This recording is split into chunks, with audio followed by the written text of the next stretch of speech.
All right, part 2 of the assignment, starting at question number 29. It says you may use a calculator, which I love, so we're going to use a calculator on problems 29 through 33. So if you don't have a calculator, press pause and make sure you have your calculator ready so we can practice that together. So given two functions, that would be f at x equals negative x squared, and I'm writing them down, plus 3x plus 3, and g at x, which is an exponential, e to the x subtract 1. Show an integral setup for each problem, and then actually do it with your calculator. So for the first one, for number 29, find the area of the region bounded by the two, and draw a sketch or graph of the function, save the region, actually find the area. So let's go in the calculators to know how would I handle that. So let's go to the graph. I already have something there. I'm going to show you. Can't see anything. There it is. All right, I'm going to erase this and start scratch. Here we go. So press tab, and then, oh, that's upside down. Haha. So let me move this around so you can see it. There it is. And let's type the first one in together. So it's obviously a parabola that folds down.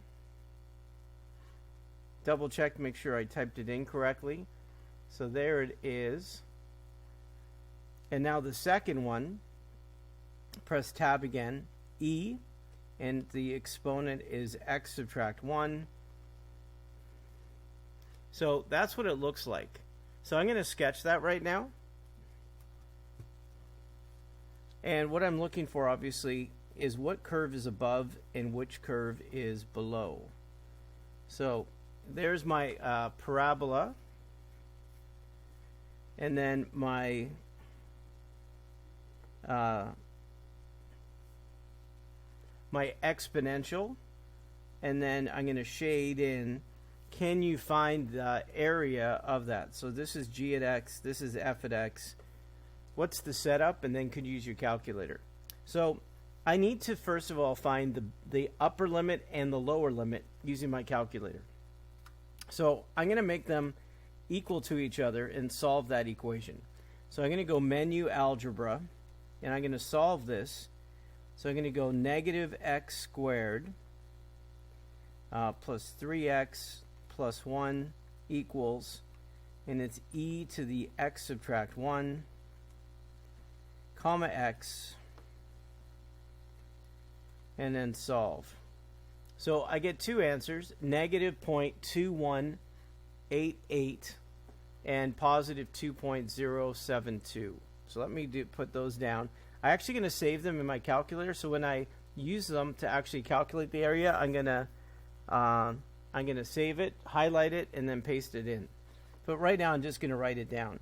So it's going to go from negative 0.218 to positive 2.072. So that's the lower and the upper limit. And then the upper curve, the one that's on top, is the parabola f at x. Subtract what's underneath is g at x, dx. And there's the setup. And as long as you've defined what f at x and g at x are, then you can write it that way. So now do you know how to type it in your calculator to find the area? So I'm going to press menu, and then calculus and integrate. And now the lower bound, I'm going to come up here, and then the lower bound I'm going to click, and I'm going to highlight, and I'm going to paste in. So click on it, and then see if you can highlight across. And then I'm going to go Control C, and then I'm going to put that in the lower limit. So Control V will paste it in. Now I'm going to do the same thing with the upper limit. I'm going to click, and now I'm going to go Control C, and then I'm going to click here, and I'm going to paste in. Oops, oh, I made a mistake. There it is. So Control V, paste it in, and then here I'm going to put parentheses, and I'm going to go negative x squared plus 3x plus 1. And then I'm going to subtract, and I'm going to use parentheses again.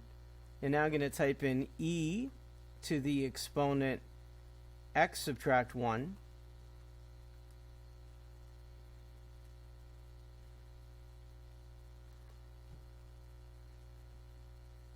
And then I'm going to go dx.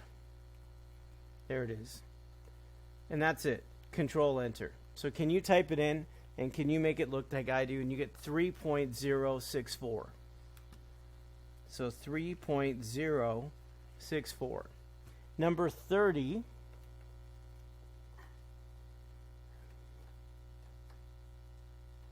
Number 30.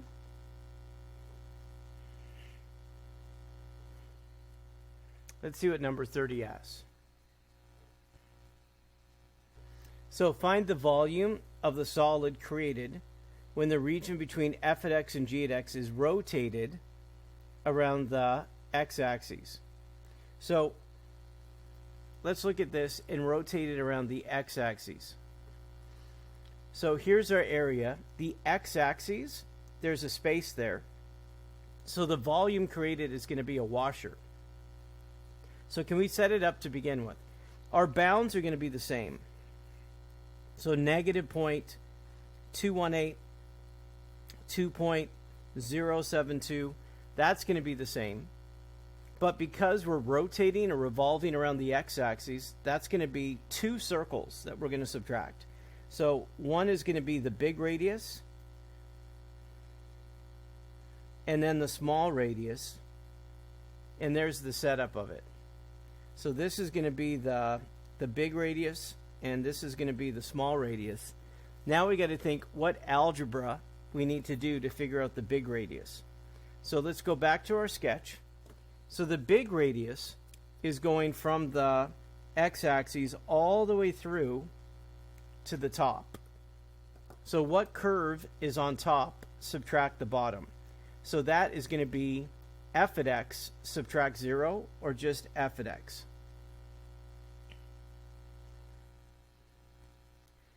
Same thing here for the small radius. So to the bottom of that area, to what I'm revolving around, that's the small radius I subtract. So that is g at x subtract 0, or just g at x. So that's the setup. And now I'm going to go into the calculator, and then we're going to do it. So let's see if I can do it without having to retype everything in, because a lot of it's already typed in. So I'm going to go back here. I'm going to highlight over what I just did. And then I'm going to move the cursor and think, I don't really want to retype everything in. So let's see what we can do. So I'm going to have pi to begin with in front. And then the first one is f at x. So that negative x squared, I'm going to put parentheses there. And then I'm going to close the parentheses at 1. And then I'm going to square it. So I'm going to move the cursor. I'm going to take the parentheses. And it has the other one there already. I'm going to square it. So now I'm not retyping everything in. And then go Control Enter.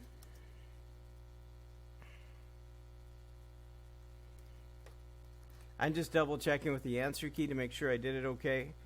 So it's 36.375. Perfect.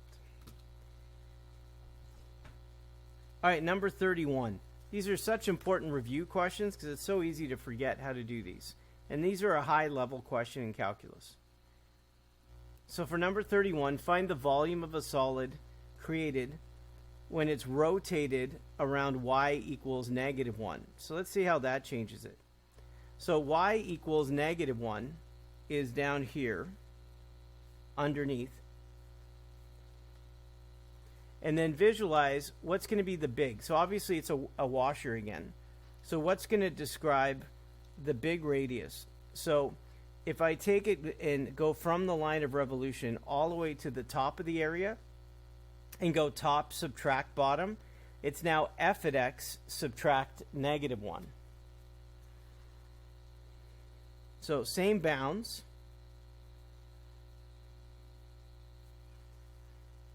And we're going f at x subtract -1 squared.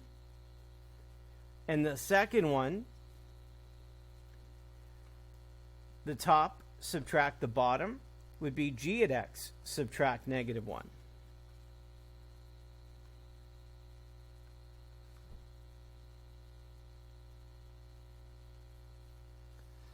So there's the setup.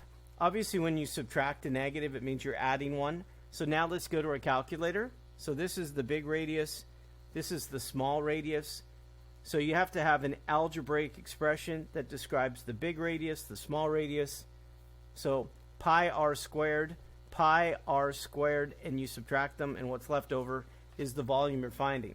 So we already did most of the work on the calculator, so I'm not going to retype everything in again. So go back here, highlight, and press enter. And then inside here, we're going to add 1 to it. So you go subtract negative, which is the same as adding 1. So I'm going to add 1 there. And I'm going to do the same thing here. Add 1 for it, and then go control enter. And then that's your new volume, 55.629.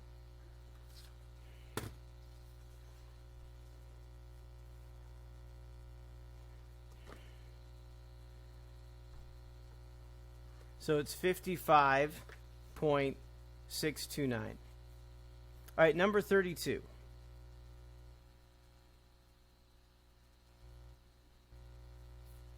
Find the volume of the solid created when the region f of x is rotated around y equals 4. So y equals 4 is going to be above the area. So here's an example of y equals 4. It's above this area. So now we need again to get a sense of the big radius and the small radius.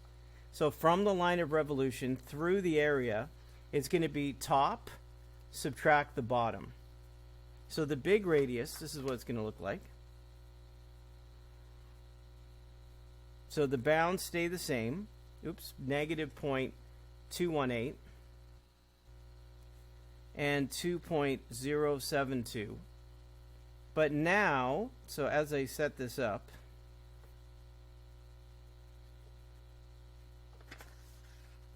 so this big radius, top is now 4, subtract the bottom, which is g at x, that exponential. Here, when I go top, subtract bottom, so the second radius is right here. So it's 4, subtract the parabola, creates the small radius. So the parabola was f at x. So it's 4 subtract f at x. And there's your setup. That's your small radius.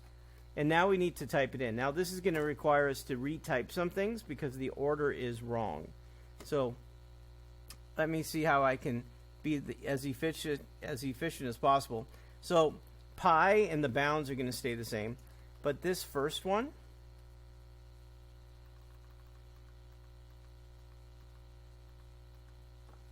is 4 subtract, and it's the exponential. So it's e to the exponent x minus 1.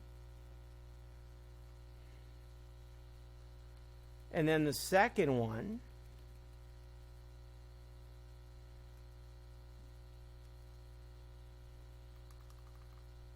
is you have to type in 4 subtract, now parentheses, and you'd have to type in f at x, which is negative x squared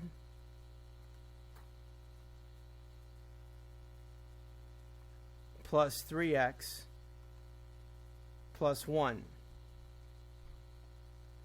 And then close the parentheses there, or they're already closed. Now we got to close it. So close it right there. So now it's 4 subtract that. Let's see how that looks. 40.643. Perfect. So there. So practice using your calculator with this. I know it's not easy. So 40.643. And there's the answer for question number 32.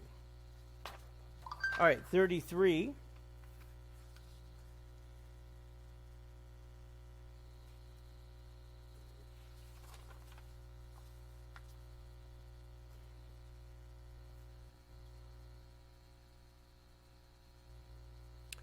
We got one more time. Find the volume of the solid whose base is the region bounded by, again, those things. But now we're going to do known cross-sections. So, make sure I have my bounds. Negative 0.218. And then 2.072.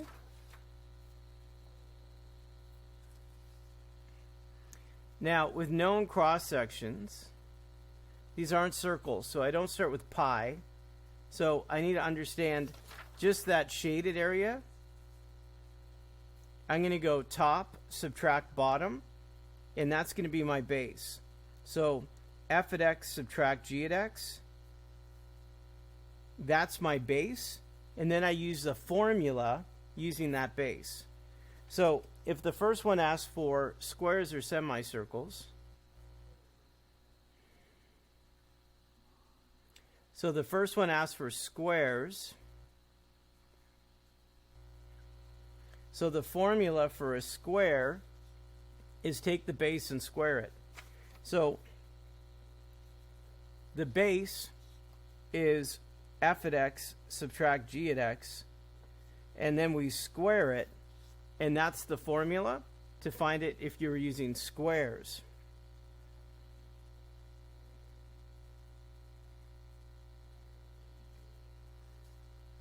All right, let's use our calculator, see if we can do it.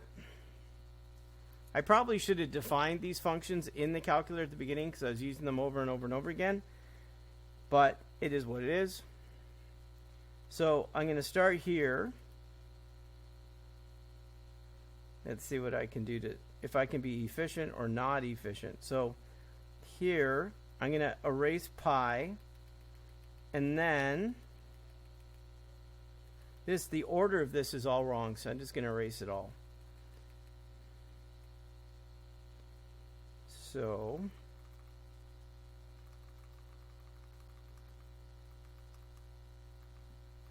all right, so let's start. So f at x again was negative x squared. What is it? Plus 3x plus 1. Subtract parentheses e to the x subtract 1, and see how that goes. So 3 point, oh, what did I not do? I didn't square it. So I subtracted it but didn't square it. So this needs to be squared. Nope, that's not going to work. So at the beginning, I should have put in an extra parentheses. So I'm going to go at the beginning another parentheses, and then close it, and then square it. There it is. So now that's what it should look like. So it's 4.909. Perfect.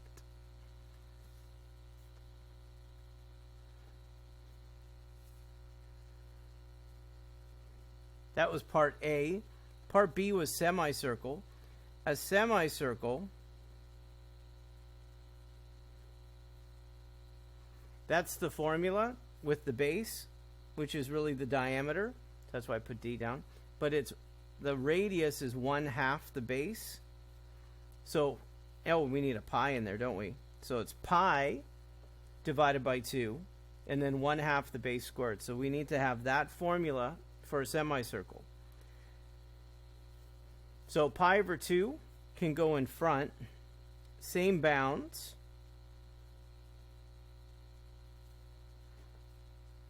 And then inside would be 1/2. Now the base again is f at x subtract g at x, all squared dx. That's what it's going to look like. So now could you type that into your calculator with me? So try it, press pause, see if you can do it, and then I'll do it, or you can just follow along. So what would it look like in terms of what I already have? So it needs a pi over 2 in front.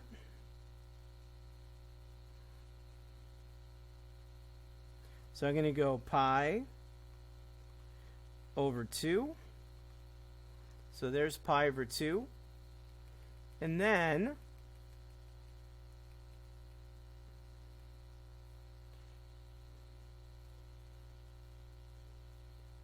try this.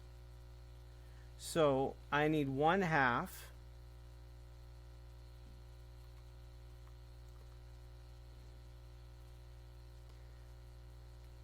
and then parentheses, and again it's f of x, subtract that,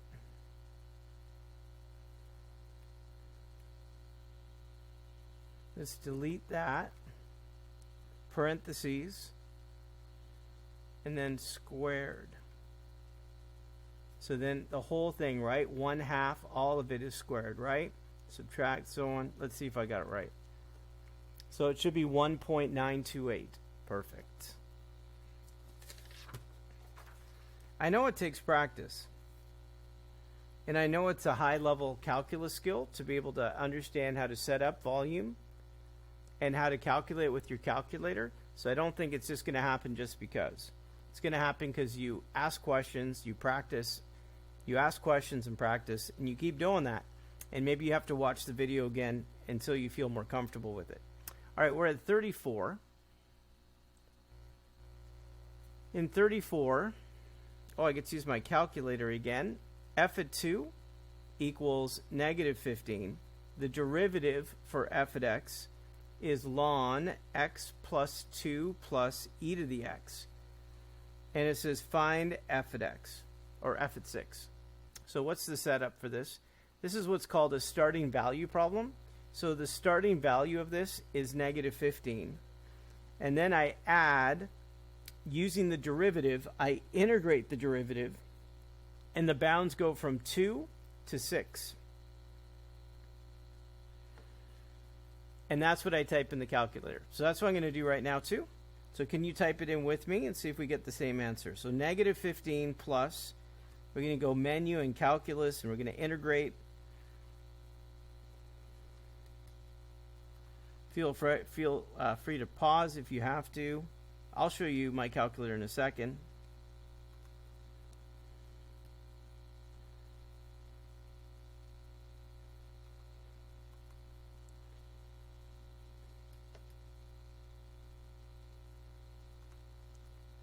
And let's see if I get the same answer they get for 30. I do. So let's see if you get the same answer as me. So there's the setup, a starting value problem. So you start with the number they give you, and then you integrate from the x values. So we integrate from 2 to 6. The derivative tells me if it increases or decreases from -15. So this one's increasing, obviously, 388.130. So it increases quite a bit. All right, number 35. In number 35, without using a calculator, oh man, now I can't use a calculator. Find the x values of all the extrema and point of inflections, follow the functions, show all the number lines, and analysis. So we're not graphing.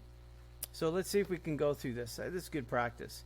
So x cubed subtract 3x squared subtract 9x plus 7. All right. Here we go. So first I want to find the local maximums and mins. So I'm going to take the derivative, which is 3x squared minus 6x minus 9. There's nothing that makes it undefined. That's part of it in terms of the critical numbers. So I'm going to make it equal to 0. I'm going to divide everything by 3, and then I'm going to factor it. And then after I factor it, each factor has a solution. So you have +3 and -1. Those are called your critical numbers. So we're going to draw a number line for -1 and 3, and then into the derivative, and you can use the factored form. If I plug in a number like -2, I get a negative times a negative, which is positive. If I plug in a number between -1 and 3, like 0, I get a negative times a positive, which is negative. Plug in a number bigger than 3, like 4, and it's a positive times a positive. And so what this showed me is that -1, we have a minimum, and at +3, we have a maximum. So let me just write those down. So where is the local minimum? At -1. Then you would take -1 and you go way back to the beginning to find the y coordinate that goes with it. I'm going to help you out with that. Oh, it doesn't even say. Does it say the points or just the x values? Maybe I didn't even read it right. Find the x values. So perfect. So I don't have to go back and plug in. So there's a local minimum at x equals -1, and there's a local maximum at x equals 3. What? Let me look at this again. So rises, then falls. This falls, then rises. I totally flipped it around.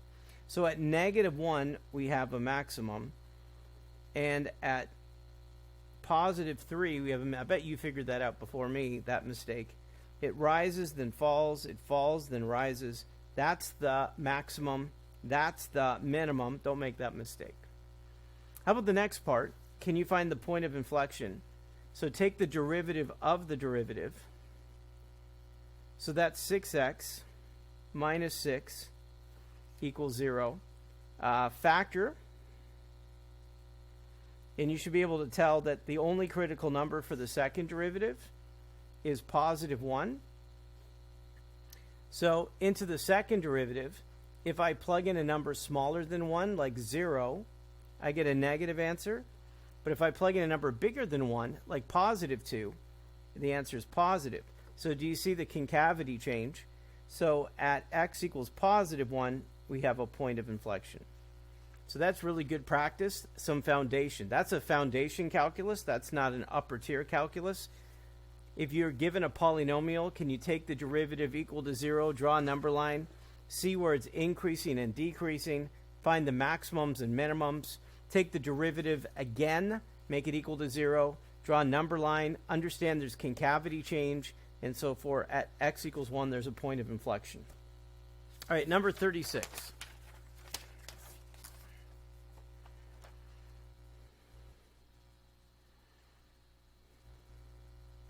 So number 36, if you build 3 identical adjacent rectangular pens, that's not what I'm writing with. That's like where you keep maybe farm animals in. There's 600 feet of fence. So you build 3 identical adjacent rectangles. So let me draw that for you.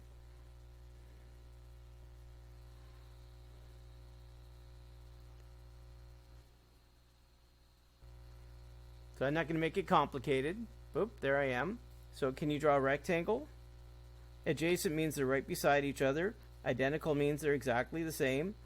There they are. I'm doing my best. So those are 3 identical rectangles that are adjacent to each other. And then each one of these would be a place you could, let's say, have a farm animal or something in there as a pen, like a kennel.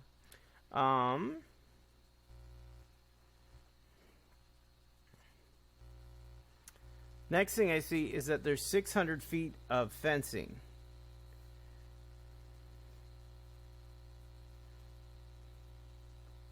So if that's true, then 600 feet of fencing means perimeter. So if these are identical rectangles, what algebraic equation would represent the perimeter?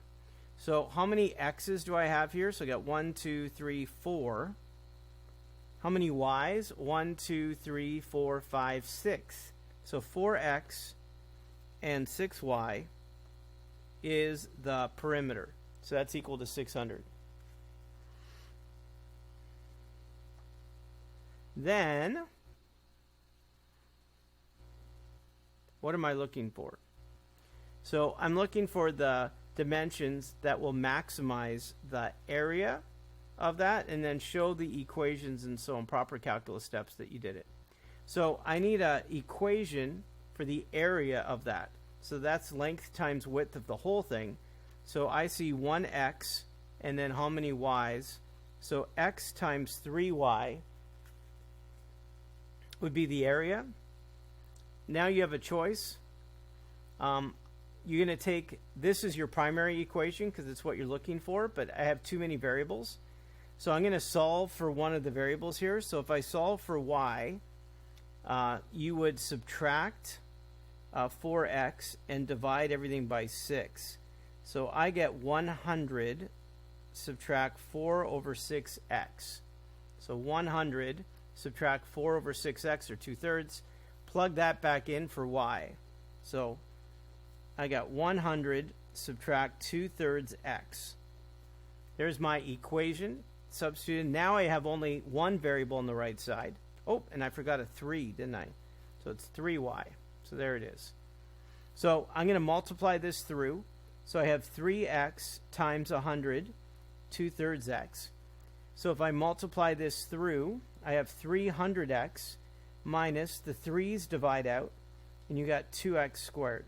So I had 300x minus 2x squared. Now, to maximize the area, the word maximizing or optimization means you take the derivative and make it equal to 0. So I'll do that. I'm going to add 4x to the other side and then divide. So 300 divided by 4, that's 75. And if I wanted to check it out, 75 into the derivative, if I plug in a number smaller than 75, like 1, I get a positive answer. And if I plug in a number bigger than 75, like 100, you get a negative answer. So you can tell that that is a maximum, just to double check. So right now I know one of the dimensions. To find the other dimension, use this formula up here. So it's 100 minus 2/3 times 75. Simplify that.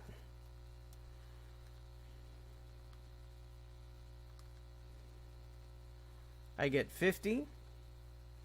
So what are the dimensions that would maximize the area? And so the answer would be you would need 3 identical rectangles 50 by 75 feet.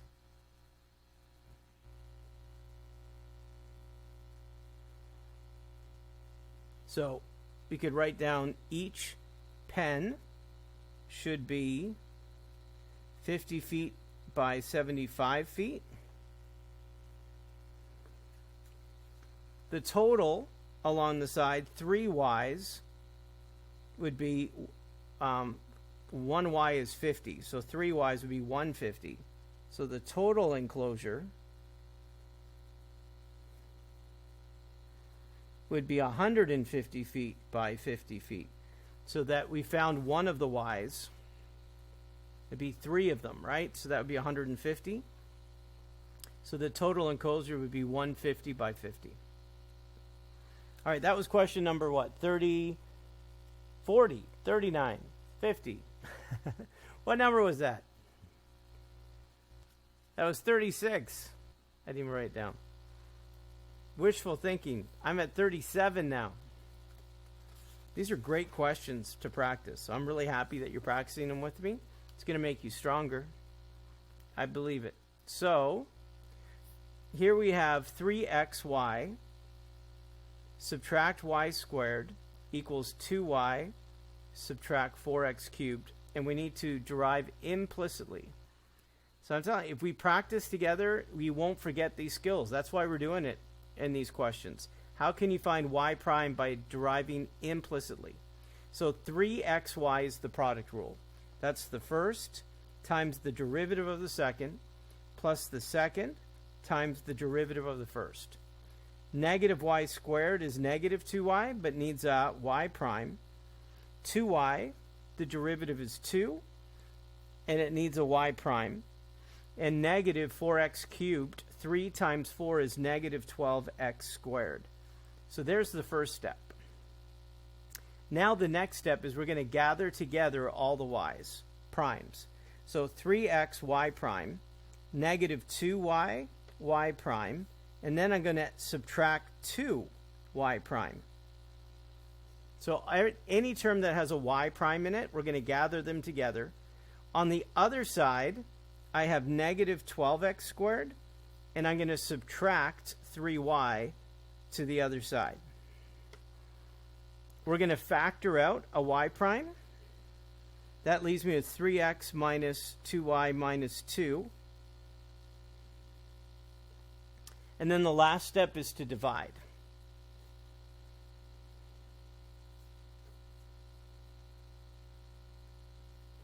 And that's it. That's what y prime equals. That's deriving implicitly, or implicit differentiation. Again, what great practice we don't forget. If you only copy what I'm doing, then you're missing out. You're not getting that strength in calculus that you need by reviewing.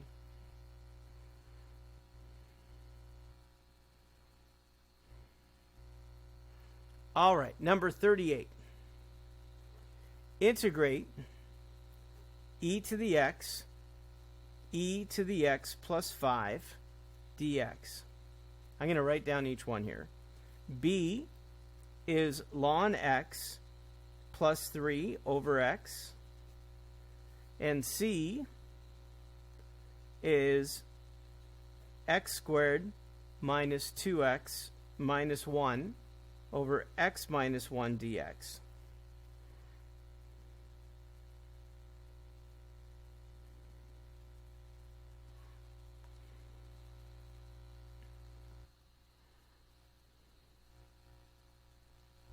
All right, so let's do one at a time here.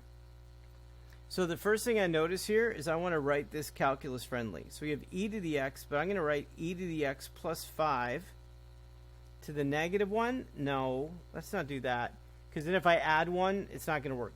So, because it would be 0 in the exponent. So let's try a different way. Because it's a fraction, I'm thinking a logarithm. The derivative of the denominator is e to the x. So the numerator is good. I unhook the numerator, and the answer is ln e to the x plus 5 plus c. Part B, I'm going to write this calculus friendly. So I see x in the denominator, so that's 1 over x. And we have ln x plus 3 dx like that. So I rewrite it. They're the same. But the derivative of ln x plus 3, well, ln x is 1 over x, and the derivative of 3 is 0. So this is the hook for that base. So I'm going to unhook it, and the exponent that you don't see is 1. So I'm going to add 1 to the exponent and divide, and then the constant. All right, let's try part C to see if we can do it. So I see x squared subtract 2x subtract 1 over x minus 1. I'm tempted to factor the numerator, but I can't factor it. It would be plus 1 if it was factorable. So the numerator is more powerful. So our first step is to do long division. So we're going to divide x subtract 1 into x squared minus 2x minus 1. So x squared divided by x is x. And then I'm going to distribute. That's x squared minus x. So when I subtract, the x squares eliminate. Negative 2 subtract negative 1 is negative 1x subtract 1. I'm going to do this one more time.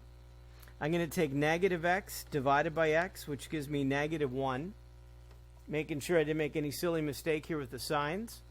Then negative 1 times x is negative x. And negative 1 times negative 1 is positive 1. Be careful of the remainder. So the negative x's eliminate. Negative 1 subtract 1 is negative 2. Now I'm going to rewrite it. So this is the information I have. It's now going to be x subtract 1, and then the remainder is negative 2 over what I divided by. So I rewrote this by doing long division so that I can now integrate the parts. So the integration of x is x squared over 2. The integration of negative 1 is negative x. And the integration of negative 2 over x subtract 1 is negative 2 ln x subtract 1. And don't forget the constant. All right, that's number 38. I think there's one more. Such good practice. I'm proud of you for doing this. So again, this is the most important assignment you've done so far, because it's reviewing so much over 8 units. 39, and I don't believe it's easy. It's calculus, so it's not going to be easy, but you can do it.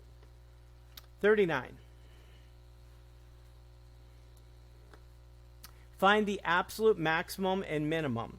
So we got y equals 3x to the 4th plus 4x cubed minus 12x squared plus 5 and it goes from negative 5 over 4 to positive 5 over 4.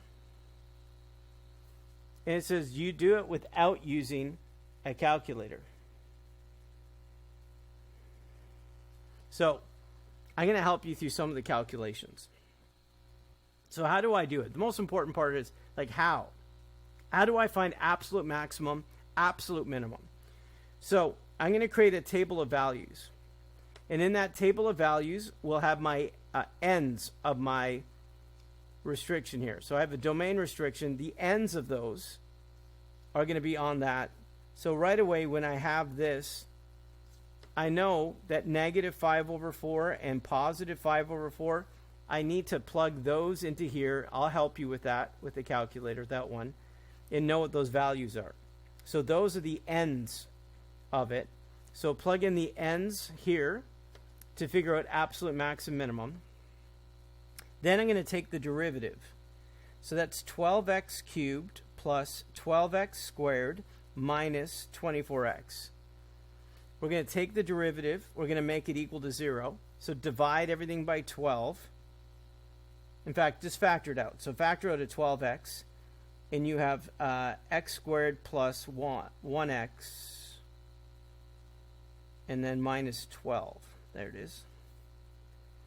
So keep factoring, and you have x plus 4, x subtract 3. So positive 4 and negative 3 multiply to negative 12 and combine to positive 1. So here I have the answer 0. 0 is in that right here. Is 0 there in between negative 5 over 4 and 5 over 4? Is that within our restriction? It is, so it can work. So we're going to test 0 out. By the way, 0 is easy. So if I plug 0 in for x, the answer is 5. So that's good, because I'm looking at the y values at the end. Here we have negative 4. And can negative 4, is it in here in between my restriction that I have? And the answer is no. So negative 4 is not between negative 5 over 4 and positive 5 over 4. So negative 4 I'm not going to use because it's not in my domain restriction. And then positive 3, is that in my domain restriction? So from negative 5 over 4 to positive 5 over 4, 3 is outside of that restriction. So positive 3 also is not going to be used.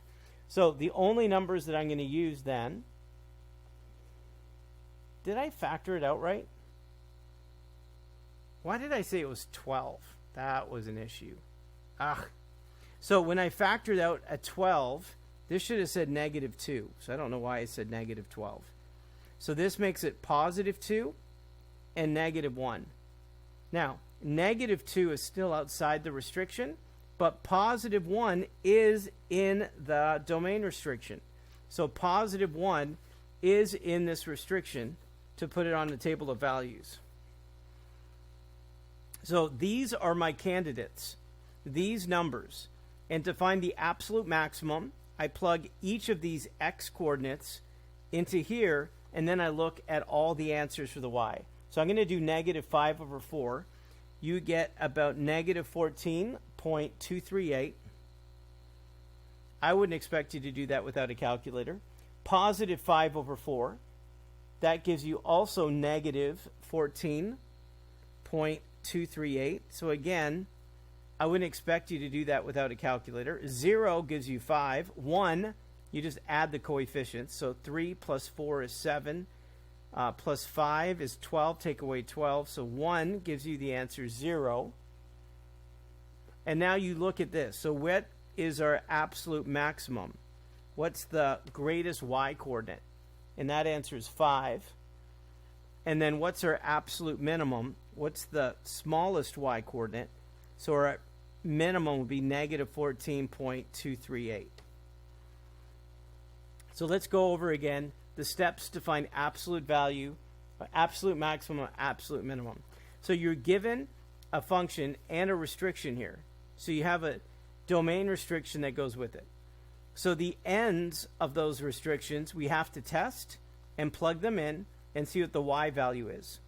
Then we take the derivative equal to 0 to find any local maximum or minimums. The reason I crossed out -2 is because it's outside of my restriction. But +1 as an answer, and ignore this part here, was in my restriction. So +1 becomes a candidate. And of course 0 was here at the beginning. So 12x gives you the answer 0. So now we have 4 numbers. Each one of those numbers you're going to plug in to y and see what the y value is at those x values. And then our absolute minimum is the smallest number, and there it is. And your absolute maximum is the largest y value, and there it is. All right, number 40. In number 40, this is an inverse question. So f and a little -1 means the inverse. So the derivative of the inverse at 5, and it says f at x equals x cubed, subtract 4x squared, plus 3x, subtract 7. And it says it's from 3 to infinity.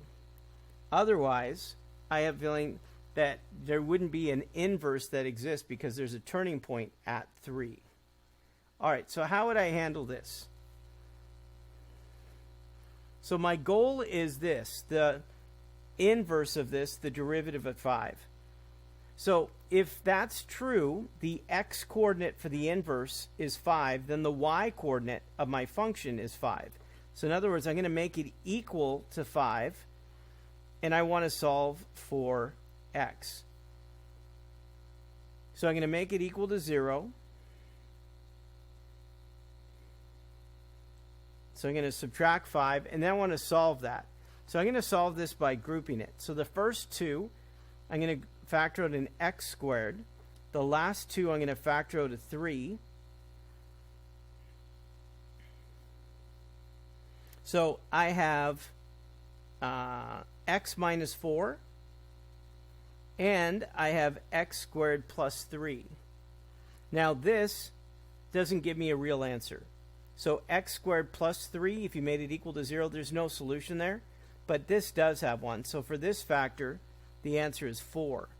So when x is 4, the y value is 5. The inverse of that would be 5, 4. So I want to find the derivative here. So the relationship is they're reciprocals. So now what I'm going to do is I'm going to take the derivative of the function. That's 3x squared minus 8x plus 3. So I took the derivative here. Then I'm going to plug 4 in. So if I plug 4, it's 3 times 4 squared minus 8 times 4 plus 3. Solve it. So that is what? 16 times 3 minus 32 plus 3. So that's 51 take away 32. What is that? 19? So then the reciprocal will be 1 over 19. All right, let me just double check with the answer key to see if they came up with the same answer I did. So they did. So the derivative at 4 is 19. So the derivative of the inverse, this is what I'm looking for, at 5 must equal the reciprocal. So my answer I'm looking for is 1 over 19. So far this has been one of the most challenging assignments because of the amount of content that we've covered so far by covering 8 units. We have 1 unit left. So I'm super proud of you that you worked at it. Maybe you rewind and actually go back and watch a question over again to try to understand it. But I'm proud of you that you finished your work. And until next time, all right? Mr. D Math, over and out.